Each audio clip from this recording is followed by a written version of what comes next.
pagmamahal sa Diyos ay hindi siya nagpatinag. Sinabi niya yung, so anong gusto mo? Gusto mo akong barilin? Sige, barilin mo ako. Pero sa tingin mo ay maaalis kapag pinatay mo ko ay aalis dito ang aking katawan? Hindi. Kapag pinatay mo ako, ay dito na ako ililibing. And then, pagkatapos nun ay meron ulit siyang isa pang kapatid na pumunta doon at nagwawala siya. Then, hinihiling niya na palabasin si Mother Teresa, which is nag-cause siya ng super gulo, or kumbaga super crucial na commotions doon na kailangan pang ipatawag yung mga pulis. Siyempre, hindi siya nagpatinag sa mga pagsubok na to kasi mas umiigting yung pagmamahal niya sa Diyos. And then, after that happenings, yung father niya, which is si Modesto ba yun? Yeah.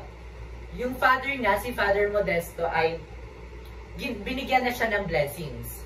Pero may sinabi siya na patuloy yung kanyang magiging sufferings. Kahit binigyan na siya ng blessings ng kanyang ama, ay kumbaga sinabihan pa rin niya ito ng masama. Kasi ayaw nga niya na magmadre si Mother. So pagpasok niya nga sa konbento is madami na agad siyang problem na naranasan. Siyempre, namimiss niya yung family niya. And at that young age is, kumbaga, nagsasuffer siya mag-isa. And then meron pa siyang mga demonic oppression, which is I will discuss that later.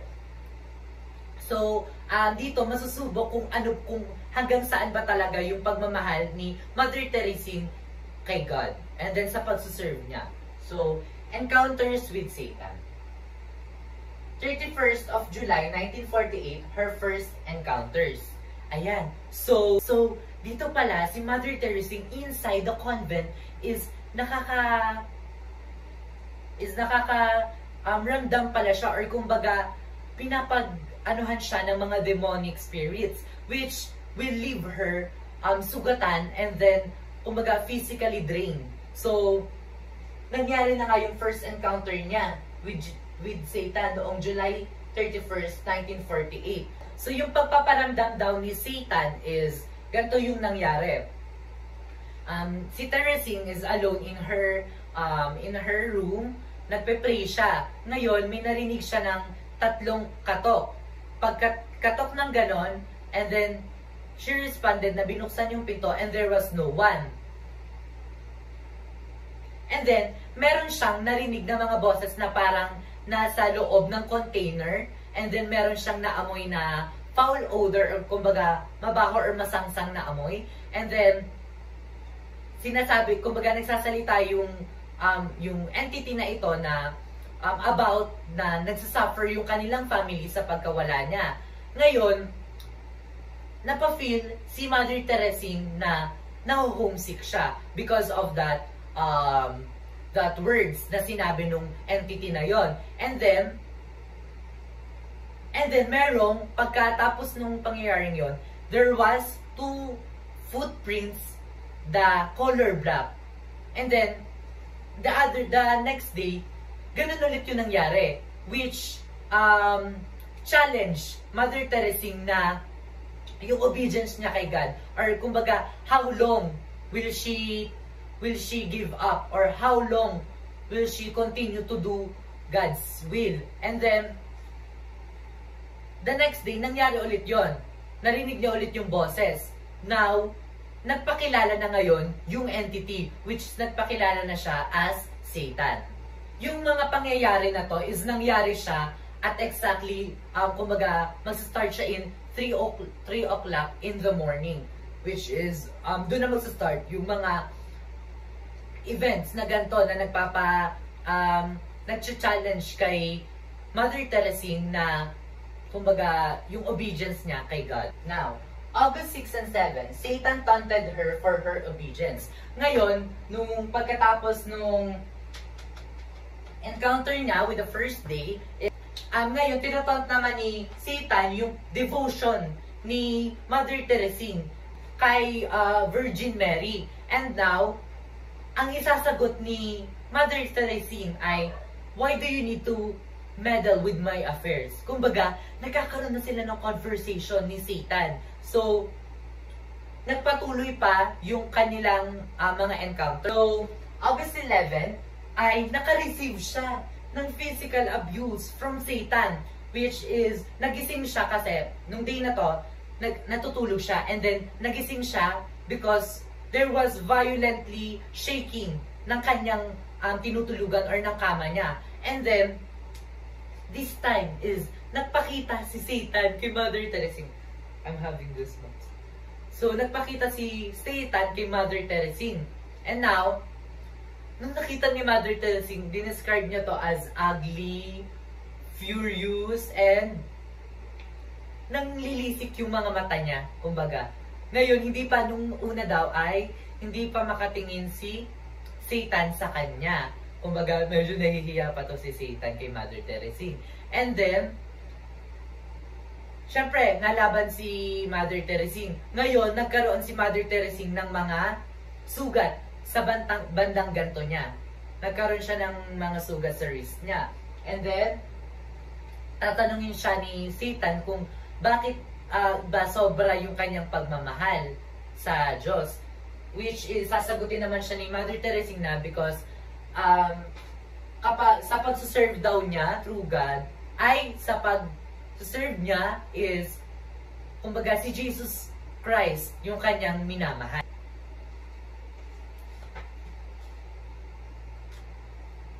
And then, August 15, she saw Satan's ugly face marked on the wall. Now, si Mother Teresa is may ginagawa, and then, nag-show yung ugly face na naka-mark sa wall nitong si Satan.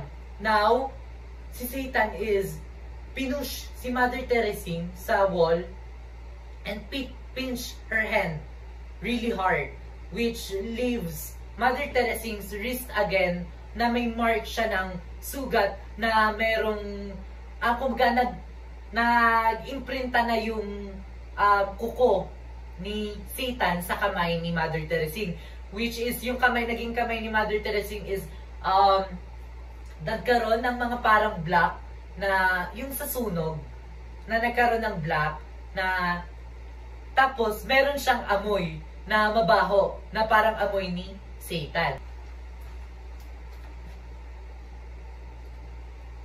Yan. So, August 22, Satan made her feel street naked. Kasi, nung panahon na to is feast ng Immaculate Heart. And then, while on the battle of, kumbaga, tug of war, nakikipaglaban si Mother Teresa sa tug of war. And then, si Satan ay may kalokohan na, kumbaga, parang nahubaran si Mother Teresa or Mother Teresine, which make her na habang kumbaga parang feel niya na nahuhubaran siya, ay kinuha siya ni Mother Mary Cecilia at itinakbo sa taas kasi nga nafe-feel niya na si Mother Teresa is in danger. And now, kahit na yung kanyang mga encounters with Satan is really hard, that will leave her physically drained, physically tired, and also yung mental niya is naaapektuhan na din. Mother Teresa remained steadfast because her love for God was really powerful, that helped her win the battle against Satan. Ayan. So, pagkatapos ng mga encounters niya with Satan, let's go naman sa encounters naman niya with our Mother Blessed Virgin Mary, which is Mary Mediatrix of all grace. Nagsimula yung kanyang encounters with the Blessed Mother ay kasabay niya yung encounters niya with Satan. So, following na encounters niya with Satan, nagpapakita na din itong or kumbaga nagpaparamdam na din itong Blessed Mother. Narinig na yung boses nung, kumbaga meron si Mother Teresa na narinig na napakalambing na boses at